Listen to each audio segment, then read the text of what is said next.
ingin memberitahu tentang simpanan granat yang ada di camp ini. Barangkali itu akan berguna di kemudian hari. Tak lama muncullah Carter dan Derek, yang ternyata masih hidup setelah selamat dari kecelakaan. Helikopter tak bisa mempercayai mereka begitu saja, dan Derek pun dibawa ke dalam gudang dan diminta untuk tetap di sana sampai pemeriksaan darah selesai. Terlihat dilakukan. Masih memeriksa sampel darah setiap orang. Saat ia keluar selama 2 menit untuk cari ruangan lab itu tiba-tiba terbakar, termasuk sampel darah dan alat-alat yang ada di dalamnya. Dengan fakta bahwa tak ada cara lain untuk mengetahui siapa impostor di antara mereka semua. Chad pun teringat dengan benda logam yang tidak bisa ditiru oleh makhluk tersebut. Sehingga Chad menyuruh semua orang untuk berkumpul untuk menguji coba metode ini. Semua orang dewasa rata-rata punya gigi yang bolong. Akibat dari kebiasaan buruk memakan segala macam barat sana, biasanya menambal gigi yang bolong dengan logam. Sehingga tak sulit bagi Chad untuk mengetahui siapa imposter di antara mereka semua.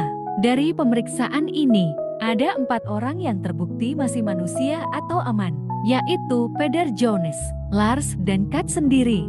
Sisanya seperti Dr. Sandar Edward, Adam, dan Kalin mengaku memakai tambalan gigi dari bahan porselin. Sehingga masih jadi pertanyaan, apakah mereka aman atau sudah tertular? Pun teringat dengan nasib Adam dan Derek yang masih dikurung di gudang. Sehingga Chad menyuruh Jones dan Lance untuk bawa mereka kemari untuk memastikan mereka berdua masih manusia di mana saat Lars dan Jones tiba di gudang, Adam dan Derek sudah menghilang. Setelah kabur melalui lantai kayu yang dirusak, Lars tiba-tiba ditarik sesuatu ke dalam kegelapan. Entah bagaimana nasibnya, Jones langsung kembali ke camp untuk memberitahu apa yang sudah dilihatnya. Ya, terdengar suara kaca pecah di belakang.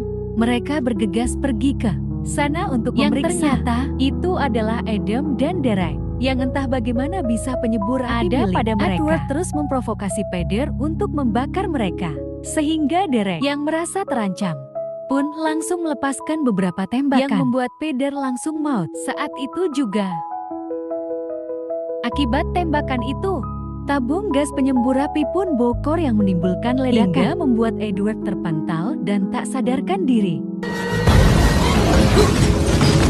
Bertempat di ruang biliar, Kalin dan Jones pun memboyong Edward yang masih tak sadarkan diri. Sampai akhirnya, ya, Edward ternyata sudah terkontaminasi, di mana potongan tangan Edward yang menjadi alien pun masuk ke dalam mulut Jones. Sementara untuk Edward, tubuhnya mengalami kejang hingga mengeluarkan semacam tentakel alien yang memanjang, menyerang Adam dan Derek yang berada cukup dekat dengannya. Tak hanya itu saja, si alien itu pun merusak tubuh